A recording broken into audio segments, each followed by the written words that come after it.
오늘 우리가 보고 있는 말씀은 에스겔서 2장 말씀입니다. 어제 말씀에 이어 에스겔이 하나님으로부터 소명을 받는 그 장면이 기록되어 있죠. 바벨론의 포로, 2차 포로로 끌려왔던 에스겔은 그 땅에서 하나님의 부르심을 받고 그러면서 본격적으로 바벨론 땅에서 예언 사역을 감당하게 됩니다. 특히 오늘 말씀은 짧은 말씀이지만 그 하나님의 사명을 맡은 자가 갖춰야 할 중요한 네 가지에 대하여서 우리가 함께 살펴보려고 합니다. 먼저 첫 번째는 1절에 이런 표현이 나와 있죠.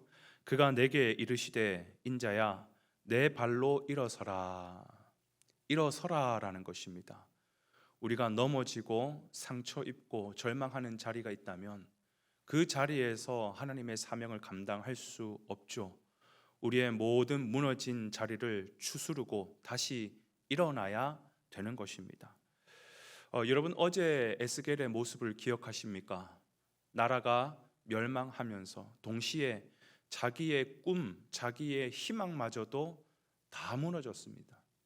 25세가 되면서 이제 본격적으로 하나님의 귀한 사역, 제사장의 사역을 감당하려고 지금까지 기도하며 준비해 왔는데 그 25세가 되는 해에 그는 바벨론의 포로로 끌려와서 그것도 비참한 노동자로 살아가고 있습니다.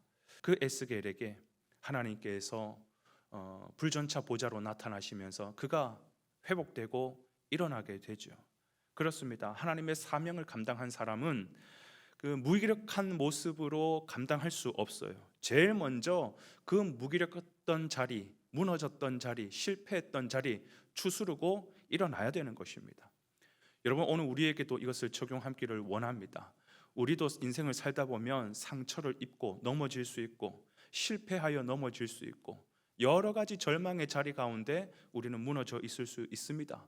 그러나 그 모습 그대로 우리는 하나님의 사명을 감당할 수 없습니다. 에스겔처럼 사명자는 그 하나님을 만나 그 절망의 자리에서 힘을 입고 일어나야 된다라는 것입니다. 그런가 하면 두 번째는 2절에서 이런 표현이 나와 있습니다. 그가 내게 말씀하실 때 그 영이 내게 임하사. 하나님의 영을 충만하게 입어야 우리는 사명 감당할 수 있는 자가 되는 것이에요.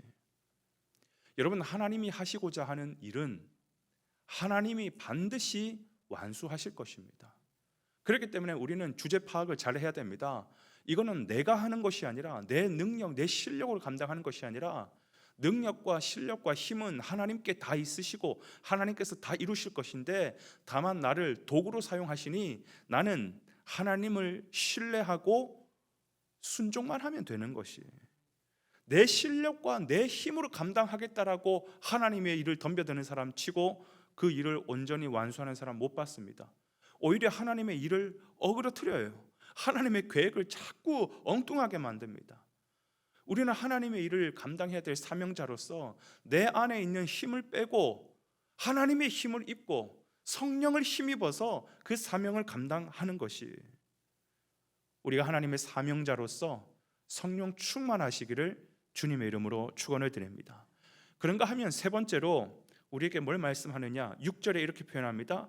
그들을 두려워하지 말고 그들의 말을 두려워할지 말지어다. 사명자는 세상 두려워하면 안 된다라는 거예요.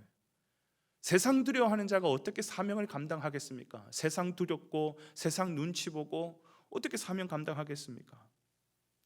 여러분 우리가 진실한 모습으로 주님의 사역을 감당한다면 세상이 아무리 무섭고 세상이 아무리 거대해 보여도 두려워할 필요 없어요. 왜요? 세상을 지으신 분이 하나님이시기 때문에 그 하나님이 지금 나를 사용하시겠다고 말씀하시기 때문에 그리고 그 하나님께서 나와 함께 하시겠다고 말씀하시기 때문에 우리는 진실한 마음으로 주님의 사역을 감당한다면 그 대상이 세상이 아무리 무섭고 대단하다 할지라도 두려워할 필요가 없습니다.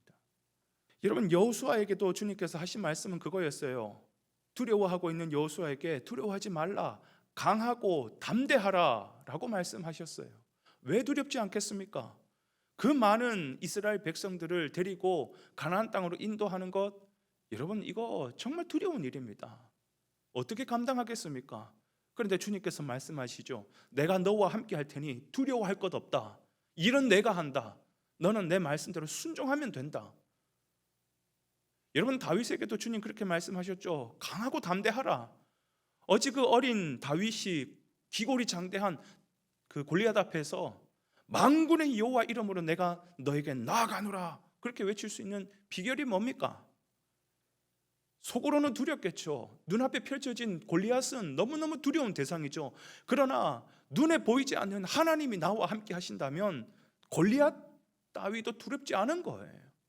여러분, 진짜 우리가 두려워해야 할 대상은요, 하나님이십니다. 하나님을 두려워하지 않으면요, 우리는 세상을 두려워하게 돼요. 세상의 눈치를 보며 살게 되는 것이에요. 우리의 육신을 죽일 수 있는 세상 두려워하지 마시고, 진정 우리의 영혼을 죽이기도 하시고 살릴 수도 있는 우리의 생명의 주권자이신 하나님 한 분만을 두려워하시기를 주님의 이름으로 축원을 드립니다. 끝으로 8절에는 이렇게 기록하고 있습니다. 내가 내게 주는 것을 먹어라. 뭘 먹어야 되느냐? 이어서 나오는 9절에 보니까 뭘 주시냐면 두루마리 책을 주시는 거예요. 그 두루마리 책을 딱 받아 먹고 이제 셋업이 딱 되는 거죠. 그러면서 에스겔이 세상을 향하여서 사명을 쫙 감당하는 것입니다. 여러분, 이 두루마리 책이 뭐냐? 하나님의 말씀이에요. 다시 말하면 사명자는 어떤 사람이 되어야 되느냐? 말씀의 사람이 되어야 되는 것입니다. 여러분, 우리가 세상을 감당해야 될 무기와 도구는 말씀입니다. 교회가 세상을 정복해야 될 유일한 도구는 말씀입니다. 이벤트와 행사와 같은 걸로 사람을 호객하는 것이 아니라 세상이 줄 수도 없고 세상이 흉내낼 수도 없고 세상에서 들을 수도 없는 생수와 같은 하나님의 말씀을 들고 나아가야 되는 것이에요. 사마리아 여인 한번 보십시오. 육신의 목이 말라가지고 그 우물물을 찾아가지고 목을 축이지만 영혼의 그 목마름을 해결할 수가 없어요. 그런데 예수님을 만나고 예수님과 단 몇 마디의 대화를 나누는데 말씀 속에서 그 인생이 변화가 됩니다. 여러분, 우리를 진짜 변화시킬 수 있는 것은 말씀의 능력밖에 없어요. 우리가 그 말씀의 사람이 되어야 되는데 어떻게 말씀의 사람이 될 수 있냐? 주님께서 말씀하시죠. 이 두루마리 책을 받아 먹어라라는 거예요. 하나님의 말씀을 받아 먹어야 됩니다. 우리가 매일 이렇게 아침 한 장씩 하나님의 말씀을 먹고 또 유튜브를 통해서 이 말씀을 먹고 묵상하고 주일날 말씀을 먹고 하나님의 말씀을 늘 먹을 때마다 우리는 하나님의 말씀의 사람이 되는 것이에요. 의사들이 그런 말을 하더라고요. 그 사람이 어떤 사람인지 알려면 그 사람이 무엇을 먹는지를 보면 된다. 좋은 음식, 건강한 음식을 먹는 사람은요, 피가 깨끗해요, 몸이 깨끗해요. 그런데 늘 인스턴트, 안 좋은 음식을 먹는 사람은요, 피가 탁해요, 몸이 부실해요. 그 사람이 어떤지를 보려면 무엇을 먹느냐가 그 사람을 그대로 나타내 준다. 여러분, 우리도 마찬가지입니다. 우리가 무엇을 먹느냐, 하나님의 말씀을 받아 먹는 사람이냐, 아니면 세상의 소리에 귀 기울이고 세상의 것을 먹고 사는 사람이냐. 물론 우리가 생명의 양식을 위하여서 육신의 음식도 필요하지만 하나님의 말씀이 곧 우리를 나타내는 것이에요. 우리가 사명을 감당하기를 원한다면 하나님의 말씀을 받아 먹어야 되는 것입니다.